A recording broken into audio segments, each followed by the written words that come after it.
Well, welcome back to the Rebuild Construction Mindset podcast. Kelly and I are just taking some time to spend some time with family and stuff. So this will be our last podcast of 2024. So look forward to our podcast in 2025.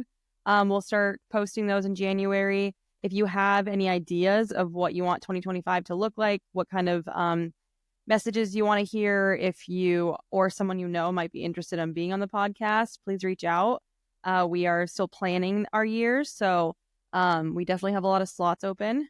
And yeah, so Kelly and I just wanted to kind of talk about a little bit of a recap of 2024, and then our panel discussion that we had a few weeks ago. We wanted to kind of recap on that as well. So yeah, we definitely want to get guys from the field next year a lot more. We had some this year, but the guys that are putting work in place would definitely love to hear your input and get your voice out there. That's a big goal for us for 2025. So if you know of people that just want to share the story, it doesn't even have to be something crazy. Just those guys are the ones that keep this industry going, and we want them to have a voice. So definitely bring that to us. We'd love to hear it. Otherwise, I don't know, recapping 24, we started off strong, and then we had a summer break. we did, which is okay. It's all right. We needed to have some summer fun, I guess. Well, then work got in the way, but I was just actually looking on some of our results, at least on Spotify, I can tell, but our episode with Beth Folster has probably gotten the biggest hits, at least on Spotify. So that's been our top one for 2024 on Spotify. So that's been Beth. great. Yeah. And then our episode with Mario Martinez was probably our most downloaded episode for the whole entire year. Just total, where then Beth had the most hits recently and just ongoing. So really excited. I think those were really two great episodes, and so hopefully we can just keep that going and keep bringing you guys content and people that would be interesting to hear about in the industry. Yeah. I think I don't know how about you, Kelly, but I feel like this year has been it's been so cool just to see our podcast grow. I actually was at last night I was at Tyler's Christmas party.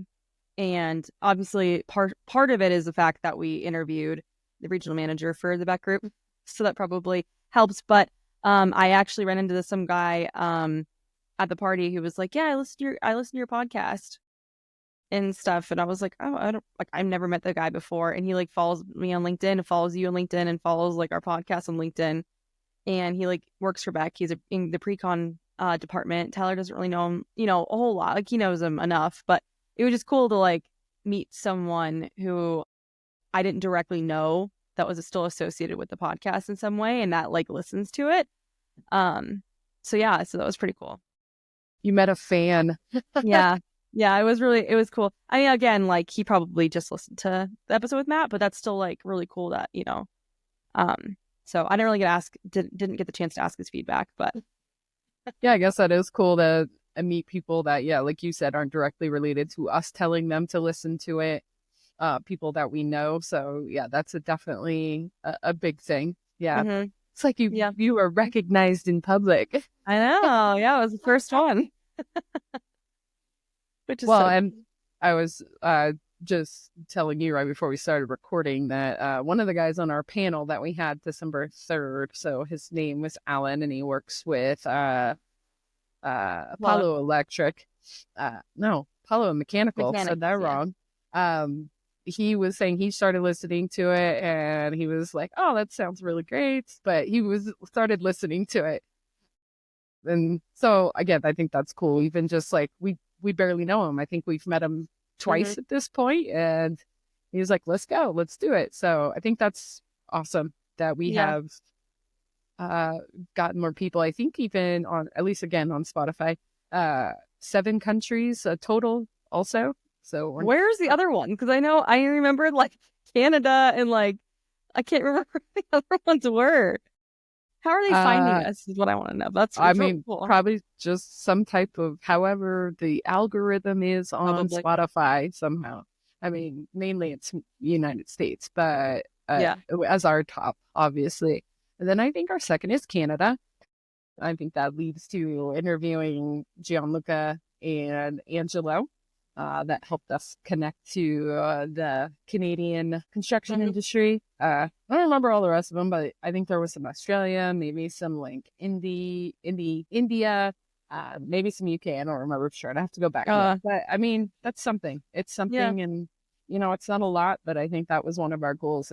And we've talked about in one on one is if we just get to one person and it's that ripple of they can take it somewhere else. So, I mean, I know Hmm. that's a long-term goal for us. I mean, we would love to have more listeners, but just I think the growth we've had in the 1 year has been great, and we would love to get more as we go on. So definitely, if there's ideas for things to talk about, send it Yeah. our way. We would love it. Yes, please. It is a lot to like plan a podcast. It's a lot to think of topics and to find people. And actually, we've been really fortunate this year. I've majority of the people that we have actually interviewed have reached out to us or we were like introduced in some way. It's been kind of like a really like organic thing for us to find interviewees, which has been super great.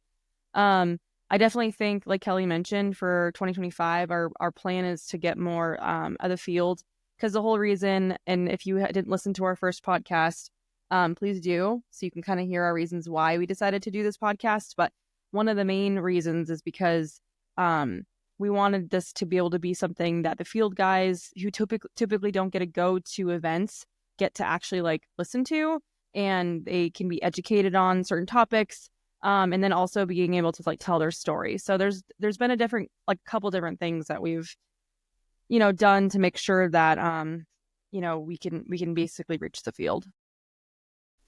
Yeah. I mean, it takes a lot of work. I mean, I'm sitting in an airport and Jenna's running and back and forth making cookies. Cookies. So, this is definitely a side job that it takes a lot of work, but I would say we have fun with it. So Mm-hmm. Yeah, I absolutely. have fun with it, I guess I should say. I do too. No, it is Okay. it is very fun. It can be very stressful sometimes. Like if we're like, oh crap, like we don't have an episode for because we're trying to do every other Monday and stuff. So like that's been something um that we've been trying to make sure that we meet, which, obviously, like Kelly said, like this is our part-time hobby. And so sometimes it just doesn't happen. Sometimes it's like a month before we actually post an episode.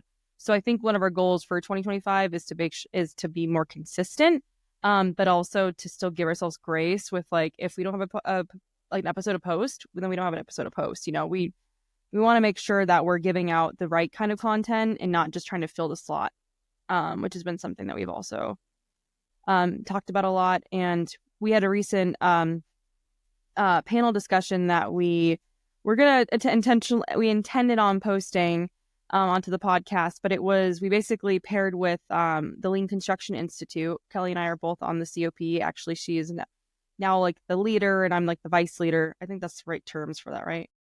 I think so. Yeah, for Yeah. 2025 For we are. Yeah. 2025. And so we decided for like our last hurrah in December that we were going to partner with our podcast and LCI to basically do a panel discussion talking about taboo topics. So we had a designer, we had a manufacturer's rep, we had an owner's rep, a trade partner, and then a general contractor. And they all talked about a bunch of different topics. And Kelly and I just asked really like non-conventional type of questions that you wouldn't be able to ask on like a real project. One of them I think was one of the things that got brought up was like transparency in pricing. And that was a really big discussion. It was so cool to like listen to, the manufacturers talking to the owner about that and how they both saw it because you never really get to see those two people in a room at the same time. Um, Yeah, that actually spurred the most conversation from the audience. And mhm. again, this is all my fault. We recorded it. It is completely recorded, but I didn't unmute the the teams basically. So yeah, it's fully recorded, but only by video, so you can't hear anything. I You watch feel the like a react. complete failure. No way. Jenna, I've told Jenna for a couple other things that have happened while trying to get this podcast going, or other things. We're like, we need a handler, somebody that just Mhm. reminds us, because we get so crazy and stressed while we're there and hoping it works. But so we wanted people from the audiences to speak up and ask questions, and that actually probably got the most conversation of really trying to understand, what do you mean?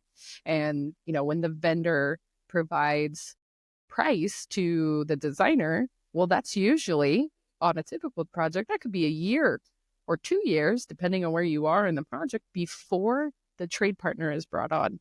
And then the trade partner comes on, and that price has now changed. And that transparency, the vendor is getting called, like, what the hell, what's going on? So that was actually a very interesting conversation. I think another one was an ethical comment that came out about hiding something from the client. And I think it was like a client, and that person had to make a decision saying, this isn't the right way to go. And so those were great. I think what we got from the audience is 1 hour wasn't long enough. We felt like it could go again, go Mhm. longer. So I think that's just something that we definitely want to look at doing again. Maybe different people, different questions. I don't know, and make sure that I unmute Kelly. I think it went really well, and that was a big goal for us, to get those 5 people up in a room where you get the full scale of the conversation right then and there.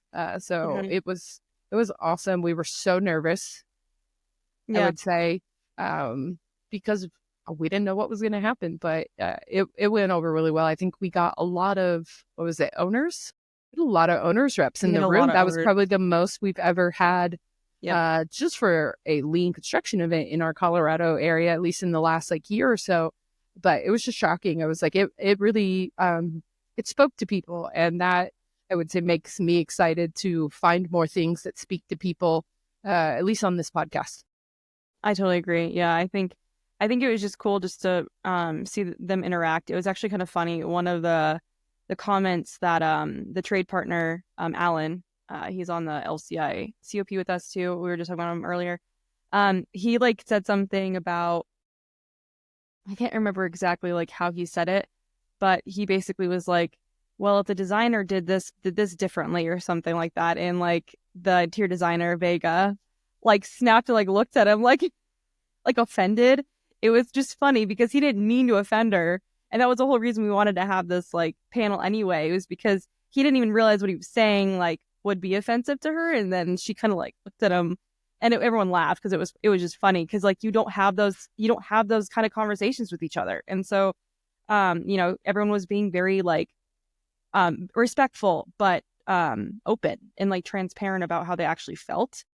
And I think that's what we really wanted, right? Like you can't have those conversations on projects because you have to be careful of not offending your client. And then, we were talking about like how it's like a game of telephone. Like there's some projects where the owner won't even let the architect and the general contractor talk without like them in the room. And I'm on the trade side, and there's projects where I literally have never even heard the designer's voice. It's like all just RFIs and all submittal comments and like through emails and stuff. And it's like if you just meet the people and have the conversations, it doesn't have to be like an IPD job, but just being able to communicate alone like changes that dynamic like so significantly.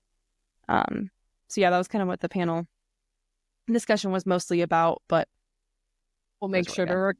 to do better next time. So we got it. But we wanted to give you guys at least an insight of, what happened there, and some debrief on how it went. You guys didn't know it was coming, so you didn't miss anything, I guess, in a way. But we had definitely meant to get it out to all of our listeners. I think the other thing, just before we leave for the 2024 year, is, I know we touched on it with, I believe, Chris, but the holidays and the construction industry, and how the workforce, everything just comes to I wouldn't say a halt, but there's a 50% loss of, when I say production, I'm going to go field, I'm going to go office, like the amount of people that take time off, I would say roughly starting like next week. It's not like Christmas to New Year's. You start seeing it a little this week or this last week. And then we're recording this on the 15th, but I think the big one's coming next week and then into Christmas and New Year's. But I really wonder why we don't build our schedules, especially when they go over this specific holiday, not as like full, assuming 5-day production. I'm going to get 5 days worth of production. I feel like we should definitely plan differently, either like 6 or 7 days, or maybe from Christmas or New Year's, I literally just shut the industry down. Like, I know Yeah, that's probably a big taboo, that's a but huge taboo topic. Yeah. I mean, I know in my office, it's just getting harder and harder to get a hold of people. And people are trying to use up holiday PTO time. It's just making it more difficult. And then our workforce, they got the same thing going on. Maybe they want to travel. Maybe they want to go see family. And I think, or even thinking about it, how many kids in school have no school? So where are the kids going? Especially if they're little, if they can't stay at home alone, like that's a whole other thing. And now your workforce may be like, what am I going to do? Do I stay at home? Do I go to work? Like, there's so much stuff there that it makes me really wonder, like, do we plan correctly for the holidays? And No. I mean, Jenna, you could speak up to it, but I really would love to hear, once you've listened to this episode, really would love to hear our input from our listeners and anyone else on what they think we should be doing differently this time of the year. Mm-hmm. Well, and it's funny is so you're saying like we should be planning around the holidays.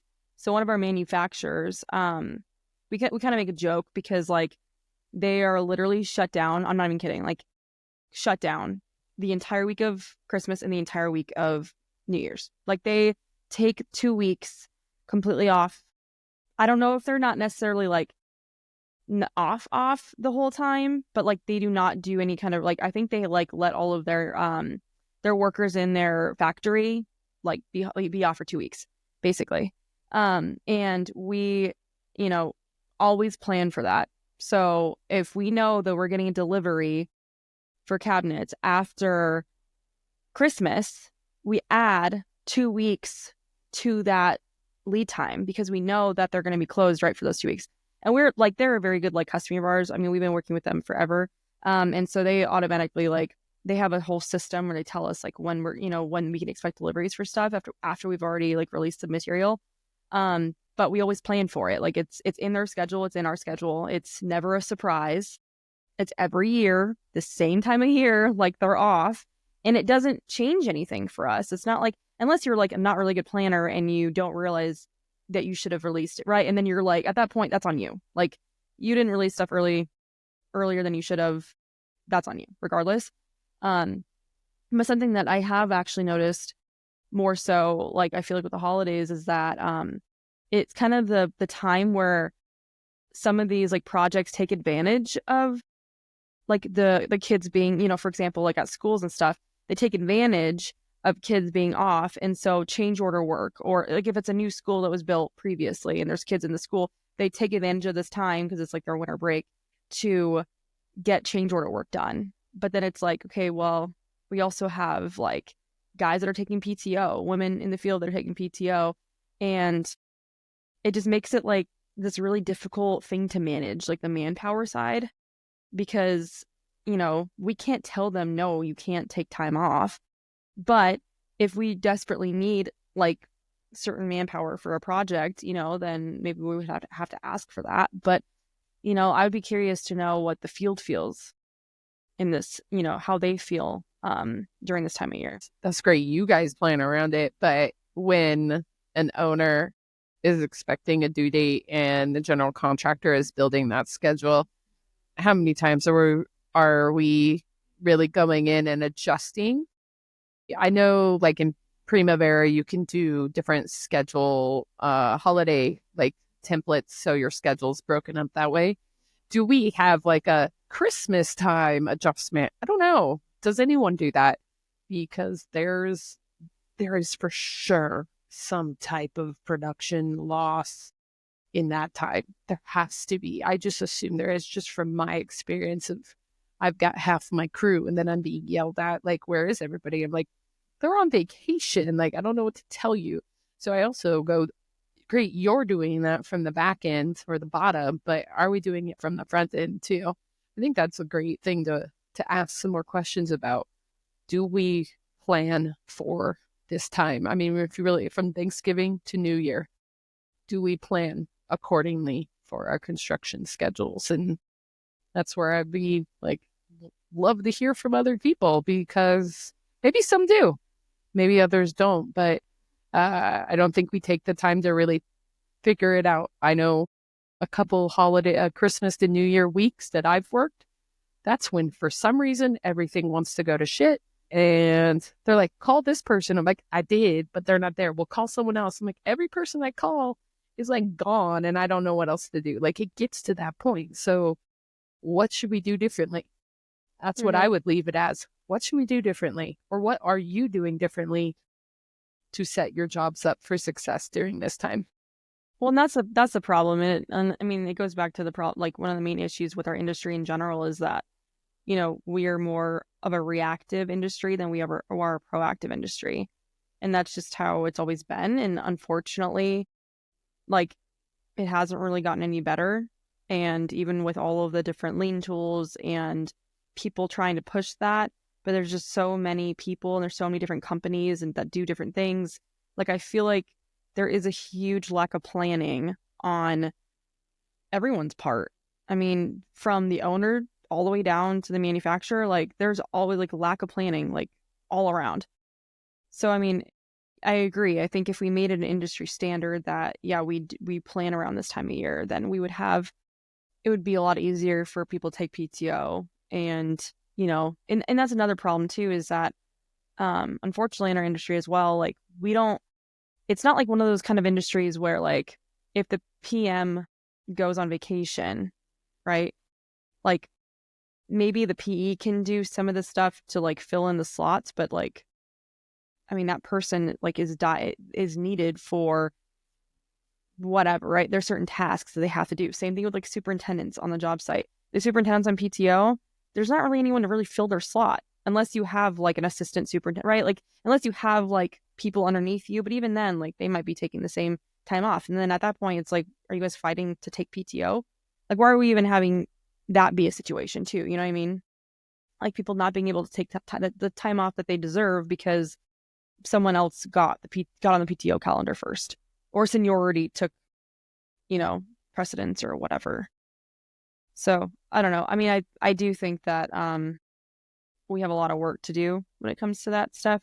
I also think that, the office has it a lot easier than the field does because we can work from home if we need to in some cases, like, so it is a little easier to kind of navigate the holiday season, being able to be a little more lenient with that, but obviously they can't. I mean, that's where I would just lead it to, what do you guys think? And Mm-hmm. what do the listeners think? And what are you doing, or what should we do differently? And let's get that out there. I agree. That's it. Yeah. Well, I think we can keep this pretty short. This one's just more like a kind of recap. I wanted us to talk about the holidays, and then yeah, Kelly and I will be back in January. So if you have any ideas or have any people that might want to be on the podcast, please reach out. I'm trying to think of what our email address is. Just follow us on LinkedIn at Rebuild the Construction Mindset, and Instagram, same thing. You can find our email and everything else on how to contact us there, or you can DM us. It doesn't matter. Either way. Cool. Well, happy holidays, everyone.